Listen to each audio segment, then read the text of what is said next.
जय हिंद बच्चों। तो लेकर आ चुका हूं मैं आप लोगों के लिए क्लास 10th केमिस्ट्री से ऑर्गेनिक केमिस्ट्री का नेक्स्ट वीडियो, जहां पे हम डिस्कस कर रहे थे नोमेनक्लेचर। बड़ा ही इंपॉर्टेंट टॉपिक था एंड ऑलरेडी आप लोगों को basic concept video lecture number 1, second में आप लोगों को नोमेनक्लेचर स्टार्ट करवाया हुआ था, थर्ड में आपके पास प्रीफिक्स वाले नोमेनक्लेचर है ना, सेकंड में अल्केन अल्केन अल्काइन करवा दिया था, और थर्ड वीडियो लेक्चर में आप लोगों को मैंने प्रीफिक्स फंक्शनल ग्रुप से रिलेटेड हेलोजेंस की नेमिंग करवाया था। और अब बारी है प्रीफिक्स वाले की ही नेमिंग करने की, बट यहाँ पे आज हम जो डिस्कस करने वाले हैं वो नोमेनक्लेचर डिस्कस करेंगे हम अल्काइल ग्रुप्स के। लास्ट वीडियो में हमने आपको इंट्रोडक्शन दे दिया अल्काइल ग्रुप से रिलेटेड, फिर भी अगर आप लोगों को नहीं पता तो फटाफट देख लीजिएगा। अगर आपके पास मान लेते हैं कि मीथेन है, तो मीथेन में से आप क्या कीजिए, एक हाइड्रोजन को रिमूव कर दीजिए, है ना। वीडियो को लेक्चर को ऐसे देखना है जैसे कि आप क्या कर रहे हैं, बिल्कुल स्टार्टिंग से देख रहे हैं ना। वीडियो लेक्चर नंबरिंग वाइज देखना। द रीजन बिहाइंड इट कि every topics are related with each other. तो जब तक आप रिलेटेड टॉपिक्स को, कनेक्टेड टॉपिक्स को एक साथ नहीं देखेंगे तो दिक्कत हो जाएगी, ठीक है ना। तो आगे की चीजें आप लोगों को समझ में नहीं आएंगी। तो ये क्या बचा, कार्बन बचा और तीन बॉन्ड तीन हाइड्रोजन के साथ बनाया, एक बॉन्ड तो खाली रह गया। तो ये जो चीज है उसी चीज को हम कहते हैं अल्काइल ग्रुप। देखिए अल्क रिप्रेजेंट करता है कार्बन को, और आइल लगा देना जब हाइड्रोजन रिमूव हो जाए तब। तो अल्क का मतलब कितने कार्बन, एक है यहाँ पे, तो एक कार्बन के लिए रूट वर्ड हम क्या यूज करते थे, मिथ। उसके बाद इसमें लगा देना आइल, तो इसका नाम क्या हो जाएगा, मिथाइल। वैसे इथेन में से एक हाइड्रोजन हटा देंगे तो क्या बन जाएगा, इथाइल। और प्रोपेन में से एक हाइड्रोजन हटा देंगे तो क्या बन जाएगा, प्रोपाइल। तो methyl, ethyl and propyl. Maximum time आपके पास क्लास 10th के लेवल पे मैं कह सकता हूं कि मिथाइल एंड इथाइल ही दिया जाएगा। आई ना बात समझ में, ठीक है। तो आओ फटाफट थोड़ा सा नोमेनक्लेचर समझने की कोशिश करते हैं। अब जो रिप्रेजेंटेशन हम करेंगे वो कुछ इस तरह से नहीं करेंगे, दिखाता हूं मैं किस तरह से नहीं करेंगे। अब हम इसकी रिप्रेजेंटेशन इस तरह से नहीं करेंगे, मतलब एक्सपेंडेड फॉर्म में नहीं लिखेंगे, थोड़ा सा इसको हम कंडेंस करके लिखेंगे इस तरह से, CH3, ठीक है ना।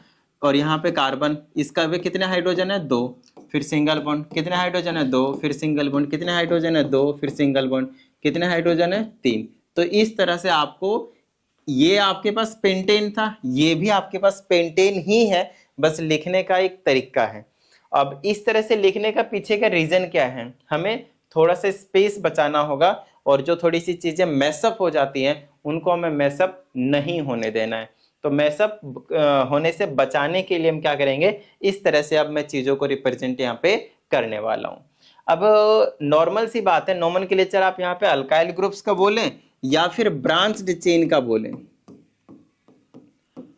या फिर आप ब्रांच्ड कार्बन्स के जो कंपाउंड्स होते हैं उनकी नोमेनक्लेचर की आप बात करें, एक ही बात है। इन दोनों में से कुछ भी बोल लें कि अल्काइल ग्रुप्स की नेमिंग कर रहे हैं या फिर ब्रांच्ड कार्बन कंपाउंड्स की हम नेमिंग कर रहे हैं, दोनों का जो मतलब है वो बिल्कुल सेम है, कोई दिक्कत वाली बात नहीं है। इसका मतलब ये है कि अब हम क्या करेंगे, ब्रांचेस बनाने वाले हैं। किस तरह के ब्रांचेस बनेंगे फटाफट देखिएगा। मान लेते हैं कि 1, 2 और 1, ये 3 हो गए आपके पास, ठीक है ना, 3 हो गए, 3 कार्बन है, दैट्स फाइन। अगर मैं इसकी नेमिंग करता हूं तो पहले हाइड्रोजन से बैलेंस कर लेता हूं, इस तरह से हो जाएगा, तो इसका नाम हो जाएगा प्रोपेन, प्रोपेन, राइट, ठीक है। लेकिन अगर मैं ऐसा बोलता हूं CH3 सिंगल बॉन्ड, C के ऊपर लगा दिया मैंने CH3, कार्बन के सारे 4 बॉन्ड हमेशा बैलेंस होने चाहिए। यहाँ एक हाइड्रोजन की जरूरत पड़ेगी, 2 नहीं, यहाँ पे 2 थी लेकिन अब यहाँ एक ही चाहिए, क्योंकि ऑलरेडी एक बॉन्ड एक्स्ट्रा बना दिया हमने ऊपर CH3 लगाकर, ठीक है। अब ये जो चीज आपको दिख रहा होगा, लॉन्गेस्ट चेन की तरह नहीं है, ब्रांच की तरह दिख रहा है। चेन के साथ साथ आपको दूसरे साइड भी एक ब्रांच जो है वो निकलता हुआ दिख रहा है। तो जो इस टाइप के आपके पास जो कंपाउंड्स होते हैं उनकी नेमिंग करने के लिए हमारे पास कुछ रूल्स होते हैं। क्या रूल्स होते हैं, हालांकि लास्ट के जो 2 वीडियोज है नोमेनक्लेचर में, वहां से आप लोगों को काफी हद तक क्लियर हो गया होगा कि एक्चुअल में क्या रूल है। सबसे पहला यहाँ पे जो आपको ध्यान देना है, जो नया रूल है आप लोगों के लिए, वो चूज करना है लॉन्गेस्ट चेन। क्या चूज करना है आप लोगों को, लॉन्गेस्ट चेन, ठीक है, लंबा वाला चेन आपको चूज करना है। दूसरे जो रूल होते हैं आपके पास,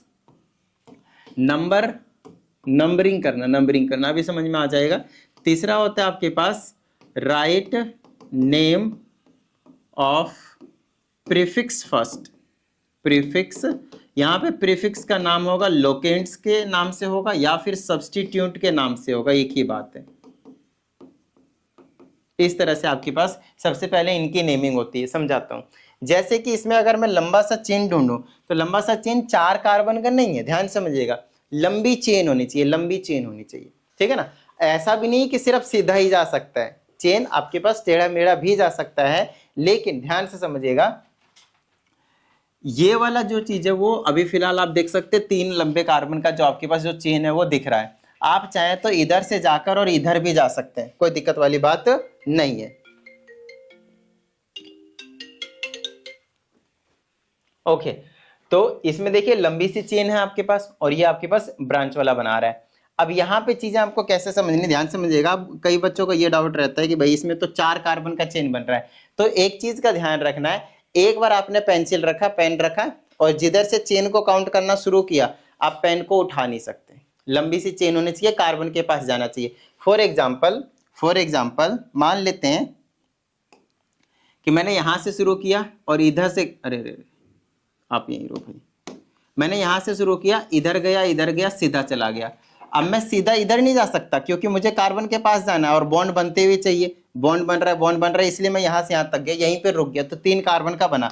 कई बच्चे बोलते हैं ऐसे जा सकते हैं सर, ऐसे जा सकते हैं, ऐसे जा सकते हैं, जाओ भाई कोई दिक्कत नहीं है। लंबी सी चेन जो बन रही है यहाँ पे 3 ही कार्बन का बन रहा है क्योंकि उसके आगे और कहीं मुझे बॉन्ड दिख नहीं रहा, आपको बॉन्ड को फॉलो करते हुए जाना है और कुछ नहीं, ठीक है ना। और कई बच्चे ऐसे बोलते हैं सर ऐसे जाके ऐसे जाके ऐसे जाके ऐसे जाके ऐसे करके वापस यहीं आ जाऊंगा, तो चारों बॉन्ड आ गए, इसी में चारों कार्बन आ गए। नहीं, ध्यान समझिएगा, आपको बॉन्ड को फॉलो करना है, बार बार कह रहा हूं। आप ऐसे जाके ऐसे जाके ऐसे जाके कहीं बॉन्ड दिख रहा है क्या, नहीं दिख रहा है, तो आप इधर जा ही नहीं सकते अब, तो यहीं पे आपको रोकना पड़ेगा। तो इस तरह से आपको लंबा जो चेन है उससे ढूंढना है, लॉन्गेस्ट चेन आपको कुछ इस तरह से ढूंढना है, ठीक है ना। तो यहाँ पे जो लॉन्गेस्ट चेन है वो 3 कार्बन का मिला है मेरे को, 3 कार्बन का, ठीक है ना। अब ध्यान से समझिएगा, लॉन्गेस्ट चेन ढूंढने का काम हो गया। दूसरा स्टेप होता है आपके पास नंबरिंग करने का। नंबरिंग कैसे करो भाई, नंबरिंग करने का मतलब ये है कि कार्बन्स की नंबरिंग करनी है इस तरह से कि जो लोकेंट्स आए वो पास में पड़े। लोकेंट्स का मतलब होता है जो मेन चेन है, ये जो व्हाइट बॉक्स के अंदर जो है वो मेन चेन है, उसके अलावा ये जो चीज है उसे हम लोकेंट्स के नाम से जानते हैं, नहीं तो उसे हम सब्स्टिट्यूट्स के नाम से जानते हैं, ठीक है। तो सबसे पहले आपको इस तरह से नंबरिंग करनी है कि जो लोकेंट्स है या फिर सब्स्टिट्यूट्स आप बोल सकते हो वो पास में पड़े। तो आप अगर मैं इधर से नंबरिंग करता देखिएगा, अगर आप इधर से नंबरिंग करें 1 2 3 कार्बन, लॉन्गेस्ट चेन की नंबरिंग करनी बस, तो दूसरे नंबर पे आ रहा है। अगर मैं इधर से करता तो भी दूसरे नंबर पे आता, तो यहाँ पे मर्जी आपकी चलती, यस यहाँ पे मर्जी आपकी चलती, आप कहीं से भी नंबरिंग कर सकते थे, ठीक है ना। चलिए अब इसका नाम करेंगे। नाम करने के लिए देखिए क्या लिखा, राइट नेम ऑफ प्रीफिक्स। जो मेन चेन होते हैं उसको छोड़कर बाकी सारे आपके पास प्रीफिक्स में आते हैं, एक तरह से आप कह सकते हैं। तो सबसे पहले आपको इसकी नेमिंग करनी पड़ेगी। तो इसकी नेमिंग सबसे पहले ऐसे होगी, कितने नंबर पे कार्बन पे है तो वो वाला लेटर लिखें, फिर आपको हाइफन लगाएं, ठीक है ना। ये छोटी छोटी चीजों पे प्रॉपर ध्यान देना है। इसका नाम अभी बता दिया आप लोगों को, क्या था, मिथाइल। क्या नाम था आपके पास इसका, मिथाइल, ठीक है ना। उसके बाद ये वाली चीज है 3 कार्बन का, तो ये हो जाएगा प्रोप और सिंगल बॉन्ड के लिए एन। ये 3 चीजों से मिलकर बना है, जैसा कि हमने आपको पहले ही समझा रखा है। ये वाली जो चीज है वो प्रीफिक्स है, क्या ये प्रीफिक्स है, ठीक है। ये वाली जो चीज है वो क्या आपके पास है, रूट वर्ड है। क्या है आपके पास, रूट वर्ड है। और ये वाली जो चीज है एन, वो आपके पास सफिक्स है। आपको मैंने स्टार्टिंग में बताया था कि किसी भी चीज की, किसी भी कंपाउंड की बेसिकली नोमेनक्लेचर करने के लिए, नाम लिखने के लिए आपको जनरली 3 चीजों की जरूरत पड़ेगी। हालांकि 2 चीजों का काम बन जाता है सिर्फ इधर से, रूट वर्ड और सफिक्स से, प्रोपेन जैसे। लेकिन अगर प्रीफिक्स भी आ जाता है तो पहले प्रीफिक्स फिर रूट वर्ड और उसके बाद आपके पास आता है सफिक्स। आई ना बात समझ में। तो इस कंपाउंड की नेमिंग ये हो जाएगी 2 मिथाइल प्रोपेन। देखो ये आसान सा था लेकिन मैंने फिर भी इसमें टाइम लगाया। द रीजन बिहाइंड इट, सारे के सारे रूल्स आपको अच्छे से क्लियर होने चाहिए। जब तक रूल्स क्लियर नहीं होंगे और भी नोमेनक्लेचर करवाएंगे फिर आपको समझ में नहीं आएगा। और नोट्स साथ साथ में बनाते जाना भाई, ठीक है ना। चलो अब थोड़ा सा चेन को हम कुछ और लंबा करने की कोशिश करते हैं। जैसे कि यहाँ पे लिख दिया मैंने CH3 और यहाँ पे भी मैंने लिख दिया CH3 और यहाँ पे लिख दिया मैंने CH3। ये मैंने रैंडमली कुछ भी एक चेन बना दिया। अब इसका हमें नाम लिखना है। अगर मुझे इसका नाम लिखना है तो सबसे पहले रूल को फॉलो करूंगा मैं और सबसे पहले चूज करूंगा लॉन्गेस्ट चेन। तो लॉन्गेस्ट चेन कौन सी होगी, मैक्सिमम टाइम कोशिश कीजिएगा आप सीधा वाला चूज कर लें, सीधा वाला। लेकिन हमेशा सीधा वाला होगा ये जरूरी नहीं, स्ट्रेट चेन हमेशा होगा ये जरूरी नहीं, ध्यान रखिएगा। फिलहाल आप चूज करेंगे कोई दिक्कत वाली बात नहीं। ये वाली चेन, लंबी सी चेन आपके पास लॉन्गेस्ट चेन है, अच्छी बात है। आप ऐसे जा सकते थे, यहां से जाकर ये इधर आ सकते थे, यहां तक कोई दिक्कत नहीं है, तब भी बिल्कुल सही होता, कुछ भी फर्क नहीं पड़ता उससे, ठीक है ना। आप सीधा जाते तब भी कोई दिक्कत नहीं, क्यों? क्योंकि इधर से जाता तो भी 5 कार्बन है लॉन्गेस्ट चेन में, इधर से जाकर अगर इधर आता तो भी 5 कार्बन है लॉन्गेस्ट चेन में, लेकिन इधर से जाकर इधर मत चले जाना, क्योंकि उसमें 4 ही कार्बन होंगे, लॉन्गेस्ट चेन नहीं बनेगा, ठीक है ना, ध्यान से। अब ये मेन चेन को छोड़कर इसकी नेमिंग पहले करनी पड़ेगी, इसकी नेमिंग पहले करनी पड़ेगी, तो उससे पहले नंबरिंग कर लेते हैं भाई। तो नंबरिंग किधर से किया जाएगा, यहाँ पे आपको बताना है, लेफ्ट साइड से या फिर राइट साइड से। किसी को लेफ्ट साइड से तो नहीं लग रहा है? गलत हो। अगर आपको लेफ्ट साइड से लग रहा है तो आप लोग गलत हो। क्यों करेंगे राइट साइड से, उसके पीछे का लॉजिक बता देता हूँ। क्योंकि ये जो सब्स्टिट्यूट्स है या फिर जो लोकेंट्स है वो आपके पास में पड़ना चाहिए। जब हम आपको डबल बॉन्ड और ट्रिपल बॉन्ड वाले करवा रहा था तो उस टाइम पे भी यही बता रहा था आप लोगों को कि जो डबल और ट्रिपल पास में पड़ना चाहिए, उधर से नंबरिंग करनी है। फिर आपको जब मैं प्रीफिक्स में हेलोजेंस करवा रहा था, फिर कल बारिश आई फ्लोरीन, क्लोरीन, ब्रोमीन, आयोडीन लगाकर, तब भी हमने आपको यही बोला था कि प्रीफिक्स फंक्शनल ग्रुप्स क्या होने चाहिए, पास में पढ़ने चाहिए। और अब आपके पास यहाँ पे लोकेंट्स आ रहे ब्रांच वाले, तो ब्रांच पास में पढ़ने चाहिए। हर एक केस में यही होता है। अगले वीडियो में आप लोगों को सफिक्स फंक्शनल ग्रुप्स करवाऊंगा, वहां पे मैं यही बताऊंगा आप लोगों को फंक्शनल ग्रुप पास में पढ़ना चाहिए। तो रूल सबके लिए सेम है, चीजें थोड़ा बहुत चेंज होता रहता है और कुछ नहीं। तो नंबरिंग आपको इधर से करनी है, 1 हो जाएगा, 2 हो जाएगा, 3 हो जाएगा, 4 हो जाएगा और एक ये 5 हो जाएगा। बताइए किस तरह की कोई प्रॉब्लम? नॉर्मल है। अब पेरेंट चेन को छोड़कर सबसे पहले ये जो प्रीफिक्सेस हैं, ये जो आपके पास लोकेंट्स है, इनकी नेमिंग करनी पड़ेगी। तो इसको मैं लिख देता हूं 2 नंबर पे मिथाइल, जो कि है भी, ठीक है ना। फिर क्या है, 3 नंबर पे भी मिथाइल है ना।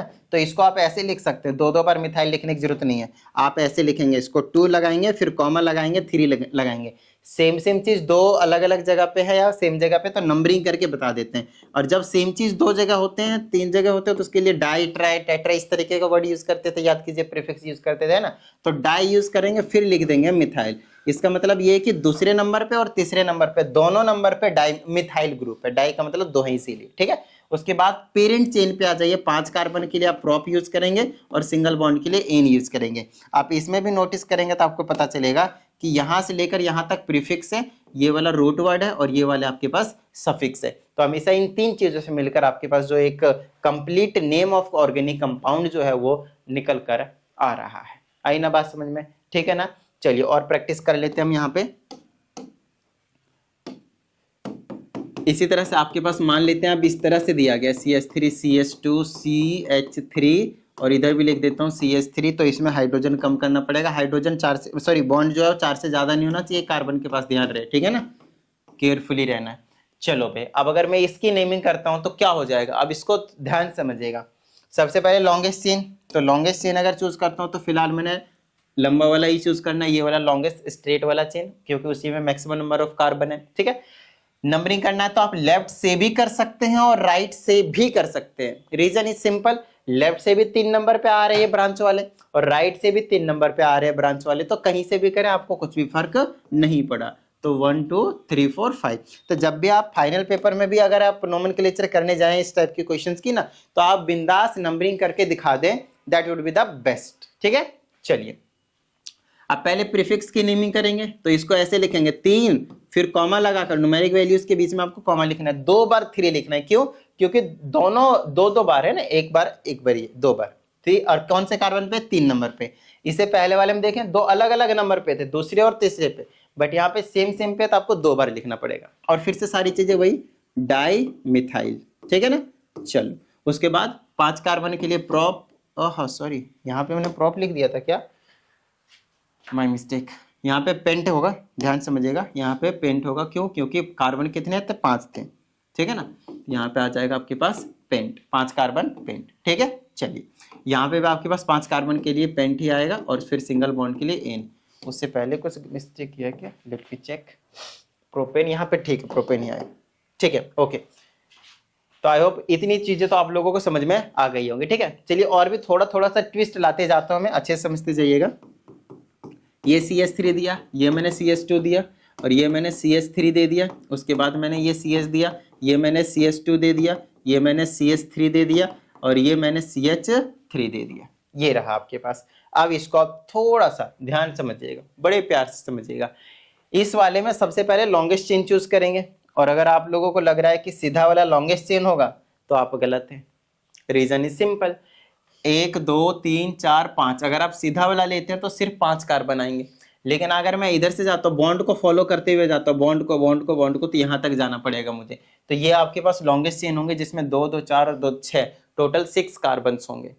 खेलो दिमाग से। तो अब हमें क्या करना है, तो लॉन्गेस्ट चेन हमने जो ढूंढा वो ये वाला आपके पास लॉन्गेस्ट चेन है, ध्यान रहे, ठीक है ना।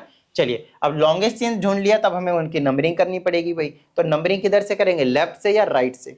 अगर लेफ्ट से करता हूं तो 1 2 3 नंबर पे आता है, राइट से करता हूं तो 1 2 3। ये देखिए ये 2 लोकेंट्स है ना हमारे पास में पड़ने चाहिए ब्रांचेस।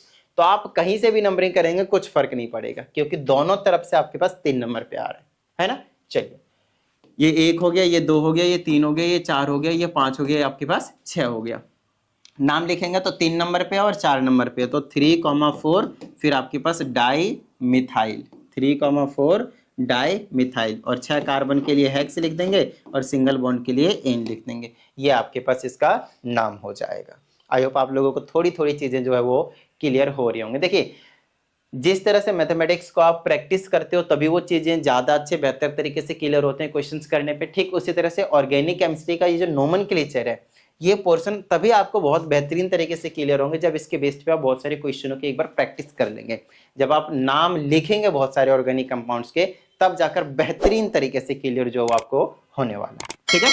चलिए अब ऐसा नहीं कि आपको सिर्फ मिथाइल ग्रुप ही दिया जाएगा, इथाइल ग्रुप भी दिया जा सकता है, नो डाउट। उसी में आपके पास जो हेलोजन्स थे, फिरकल बारिश आई, फ्लोरीन, क्लोरीन, ब्रोमीन, आयोडीन, वो भी साथ में लटका देंगे। दिखाता हूं कैसे, ऐसे। अरे अरे ये हो गया, मान लेते हैं CH3, ये हो गया आपके पास CH2, ये हो गया आपके पास CH, यहाँ पे मैं लगा देता हूँ CH2, ये भी हो गया आपके पास CH3, ये हो गया CH, ये हो गया CH के ऊपर लगा देता हूँ क्लोरीन, ये हो गया आपके पास CH2 और ये हो गया आपके पास CH3, ठीक है। अब मान लेते हैं कि इसकी हमें नेमिंग करनी है ना, इसकी हमें नेमिंग करनी है। तो ध्यान से समझिएगा, एक और लगाता हूँ मैं इसमें, CH2 CH3, थोड़ा सा और, क्योंकि अलग अलग कंसेप्ट आपका जितना ज्यादा बेहतरीन तरीके से क्लियर हो पाए वही सही है। चलो भाई सबसे पहले लॉन्गेस्ट चेन ढूंढना है, तो लॉन्गेस्ट चेन आप सीधा रख सकते हैं 1 2 3 4 5 6 7 8, 2 2 4 2 6 2 8 वाले, या फिर आप इधर से भी जाएंगे तो भी 8 ही पड़ेंगे, 1 2 3 4 5 6 7 8, यहाँ से भी जा सकते हैं। तो हमारे लिए मतलब अच्छे से समझने के लिए सबसे बेस्ट तो लॉन्गेस्ट वाला ही प्रेफरेंस में लेंगे अगर सेम होते तो। अगर ज्यादा कार्बन इसमें होता तो इधर हम जरूर जाते, ठीक है ना। ओके अब अगर मैं इसकी नेमिंग लिखने की कोशिश भी करता हूं तो कैसे होगी, ध्यान समझिएगा। नंबरिंग किधर से करें भाई, तो 1 2 इधर से 3 नंबर पे आ रहा है और इधर से हमारे पास 4 नंबर पे आ रहे हैं, तो हमें क्या करना पड़ेगा, 3 नंबर वाले की तरफ से नंबरिंग करनी पड़ेगी। तो 1 हो जाएगा, 2 हो जाएगा, 3 हो जाएगा, 4 हो जाएगा, 5 हो जाएगा, 6 7 और 1 ये 8 हो जाएगा। अब अगर जब मैं नाम लिखूंगा तो यहाँ पे एक और इंपॉर्टेंट बात है, ध्यान समझिएगा। हालांकि लास्ट वीडियो में ये वाले कंसेप्ट मैंने आप लोगों को क्लियर करवाया, बट यहाँ पे अगेन आप लोगों को क्लियर करवाता हूँ मैं। मैक्सिमम चांस है कि आप लोग भूल गए होंगे, मैं आपको समझाता याद दिलाता हूँ। जब हम नंबरिंग कर देते हैं, ठीक है, सबसे पहले नेमिंग हमें इसकी करनी पड़ेगी या फिर इसकी करनी पड़ेगी। ये 2 कार्बन वाला CH2 CH3, तो इसे हम इथाइल बोलते हैं, याद कीजिए, अभी तो समझाया था, है ना। अच्छा इथेन में से एक हाइड्रोजन कम कर दिया है और ये आपके पास क्लोरीन है, तो इन दोनों की नेमिंग सबसे पहले करी जाएगी, प्रीफिक्स में लिखी जाएगी। लेकिन एक चीज समझिएगा बड़े प्यार से कि इन दोनों में से पहले किसको लिखा जाएगा, क्या ये पहले आ रहा है तो पहले इसकी नेमिंग लिखी जाएगी, या फिर ये बाद में आ रहा है तो बाद में इसको लिखा जाएगा, या फिर पहले इसको बाद में इसको। देखिए पहले बाद का जो डिसीजन होता है वो डिसीजन होता है अल्फाबेटिकल ऑर्डर से, वो जो डिसीजन लिया जाता है वो लिया जाता है अल्फाबेटिकल ऑर्डर में लिखा जाता है प्रीफिक्सेस की नेमिंग। जितने भी ज्यादा प्रीफिक्सेस, अगर एक से ज्यादा प्रीफिक्सेस होते हैं तो उस केस में हम देखते हैं कि ABCD के हिसाब से कौन पहले आता है, सबसे पहले हम नेमिंग उसकी करते हैं। तो जैसे कि ये इथाइल है, ethyl starts from E, where chlorine starts from C, तो हमने ABCD में नोटिस किया भाई C पहले आता है, तो पहले आप इसकी नेमिंग करेंगे। कितने नंबर पे है उससे मैटर नहीं करेगा, अल्फाबेटिकल ऑर्डर में पहले कौन आता है ABCD में वो मैटर करेगा, ठीक है ना। चलिए तो नोमेनक्लेचर कर देते हैं इसका। सबसे पहले क्लोरीन की नेमिंग कीजिए, तो इसमें लिख दीजिए 5 कॉमा नहीं हाइफन क्लोरो, 5 क्लोरो। उसके बाद आप लिख दीजिए 3 नंबर पे क्या है आपके पास, इथाइल, आई ना बात समझ में। उसके बाद 8 कार्बन के लिए आप क्या यूज करेंगे, ऑक्ट, और सबके बीच में सिंगल बॉन्ड तो क्या मिलेगा आपके पास, ऑक्टेन, ये इसका नाम हो गया।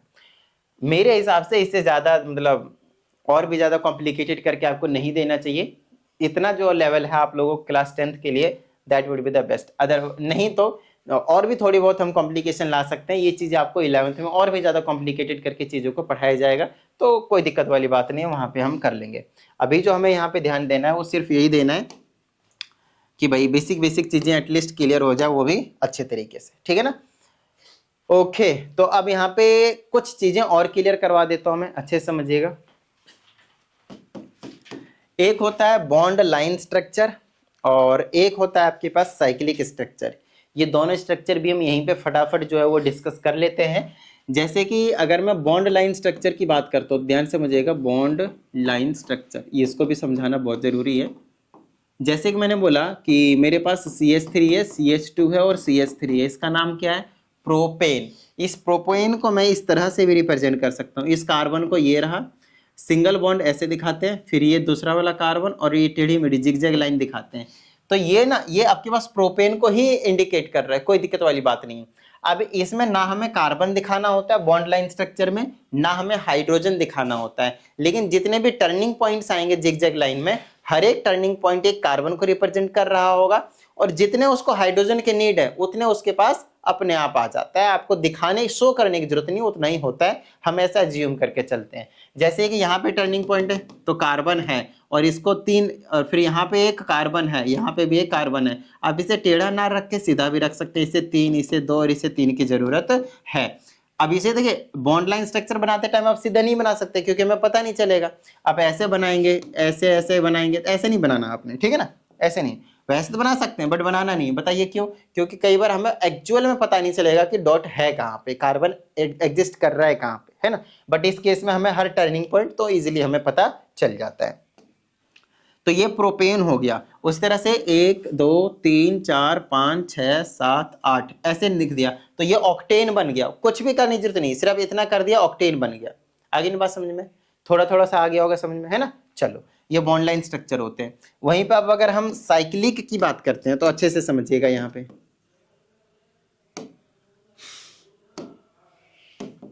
अगर मैं साइक्लिक स्ट्रक्चर की बात करते हैं तो साइक्लिक स्ट्रक्चर में क्या होते हैं, सबसे पहले आपको ये समझिए कि साइक्लिक स्ट्रक्चर का मतलब होता है कि कोई भी अगर आपके पास अल्केन है तो उससे आपको क्या करना है, फर्स्ट कार्बन को और लास्ट कार्बन को ज्वाइंट कर देना है, रिंग बना देना, क्लोज कर देना है। कैसे क्लोज करना है समझाता हूं। जैसे कि मेरे पास मिनिमम जो इसमें स्टार्ट होंगे वो 3 कार्बन से, जैसे कि मेरे पास प्रोपेन हो गया, CH3 CH2 और ये आपके पास CH3 है।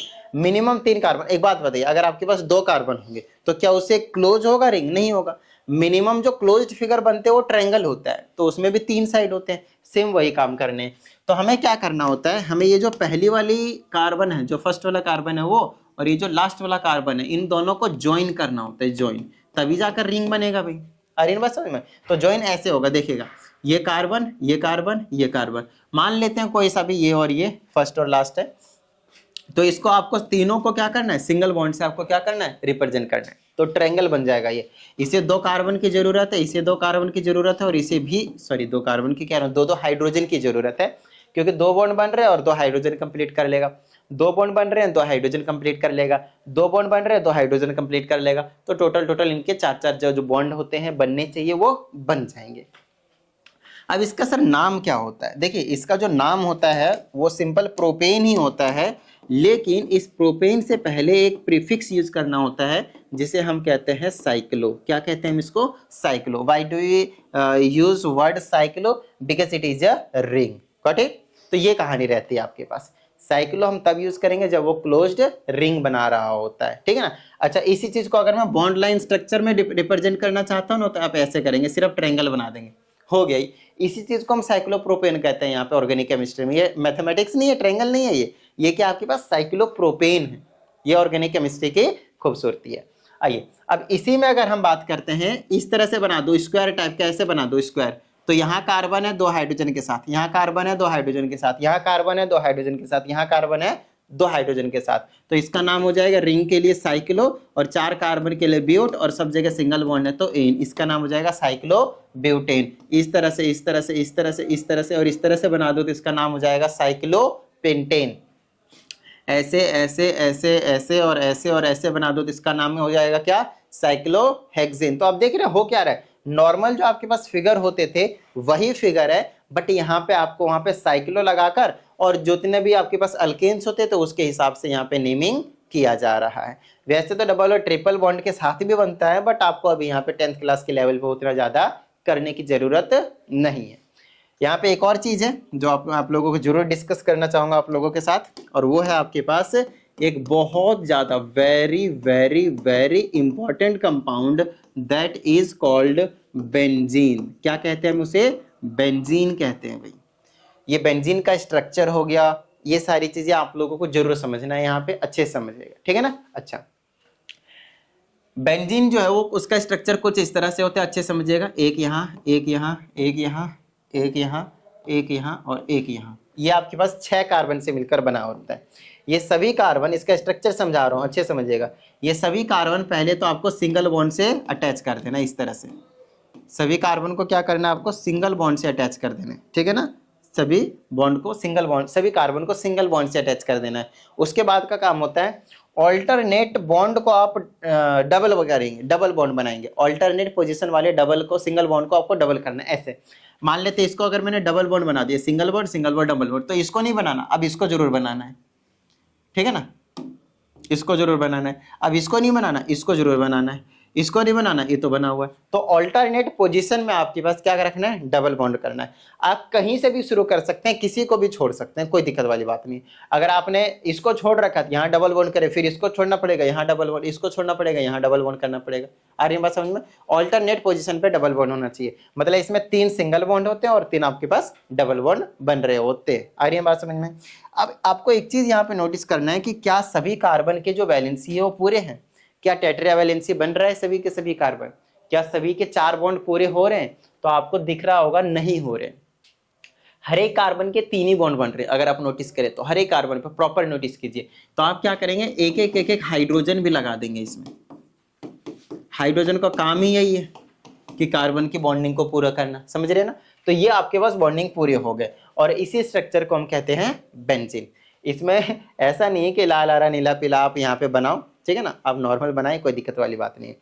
तो ये जो चीज है इसका फॉर्मूला क्या बनेगा, कार्बन कितने हैं 6 है, हाइड्रोजन कितने हैं 6 है, तो इसका फॉर्मूला क्या बन गया C6H6। So the formula for molecular formula for the benzene is C6H6। बताइए किसी भी तरह की कोई दिक्कत नहीं ना, बिल्कुल सिंपल था, डन, ओके। अब इसका स्ट्रक्चर सर क्या हमेशा हमें ऐसा ही बनाना पड़ेगा, तो नहीं, हम इसका बॉन्ड लाइन स्ट्रक्चर तो दिखा ही सकते हैं। तो बॉन्ड लाइन स्ट्रक्चर इसका ऐसे बनेगा, टिडिंग टिडिंग टिडिंग टिडिंग टिडिंग एंड टिडिंग। आई ना बात समझ में, आई ना बात समझ में। 6 दिखाने हैं कार्बन, हाइड्रोजन दिखाने की जरूरत नहीं है, बॉन्ड जरूर दिखाना आपने ऑल्टरनेट पोजीशन पे। तो मान लेते हैं यहाँ डबल बॉन्ड था तो ये रहा डबल बॉन्ड, यहाँ डबल बॉन्ड था तो ये रहा डबल बॉन्ड, यहाँ डबल बॉन्ड था तो ये रहा आपके पास डबल बॉन्ड। लो भाई, हो गया काम खत्म। आई नहीं बात समझ में। तो ये आपके पास बेंजीन है। तो आप ऐसे बनाएं, ये तो मैंने आपको एक्सपेंडेड फॉर्म में बनाकर दिखाया ताकि आपको सभी चीजें बेंजीन के अंदर की चीजें पता चल जाए। बाकी आप ऐसे बना सकते हैं, नहीं तो आप इसको ऐसे भी बना सकते हैं, ऐसे इस तरह से। ऐसे करने के बाद सीधा इस तरीके से एक रिंग बना दे, बस ये भी आपके पास बेंजीन को ही रिप्रेजेंट करता है। तो मैक्सिमम चांस है कि आपको 1 मार्कर का क्वेश्चन आइदर इन एमसीक्यू और इन 1 वर्ड क्वेश्चन कहीं पे भी एक पार्ट बनाकर दिया जा सकता है क्वेश्चन रिलेटेड टू बेंजीन। आई ना बात समझ में। और अगर कोई पूछे कि ये पोलर होता है या नॉन पोलर होता है तो इसे आप बोल देंगे नॉन पोलर होता है। अगर आपके पास कोई सॉल्ट है NaCl और अगर आप चाहते हैं इसमें डिजोल्व करा दें तो डिजोल्व नहीं होगा, इनसॉल्युबल होगा, क्योंकि जो सॉल्ट होता है वो पोलर होता है और polar dissolves only in polar not in non polar. आई ना बात समझ में। तो ये कुछ आपके पास कंपाउंड्स के नेम हो गए, साइक्लिक के भी आप लोगों को करवा दिए, है ना। तो चलिए उम्मीद करते हैं आप सभी से कि जितनी भी चीज़ें इस वीडियो में करवाई गई हैं वो सभी चीज़ें आप लोगों को क्लियर हो गए होंगे। और अगर ऐसा है तो अब जो वैसे बच रहा है तो वो क्या बच रहा है आपके पास, सफिक्स फंक्शनल ग्रुप्स। वैसे एक वीडियो और बनाऊंगा मैं, उसके बाद आपका जो नोमेनक्लेचर का पोर्शन है वो आपके पास कंप्लीट हो जाएगा। मैंने आप लोगों को स्टार्टिंग में बोला था कि नोमेनक्लेचर वाले कहीं ना कहीं 1.5 से 2 घंटे लेकर जाएंगे।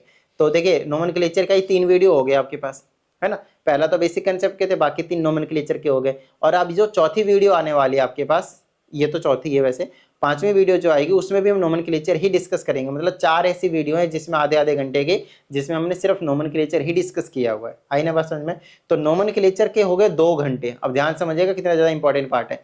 ये वाली चीजें क्लियर हुई ना, तो बाकी इसमें जितनी भी चीजें हैं आपको हंसते खेलते इजीली समझ में आ जाएंगे। तो चलिए उम्मीद करते हैं आप सभी को समझ में आ गया होगा।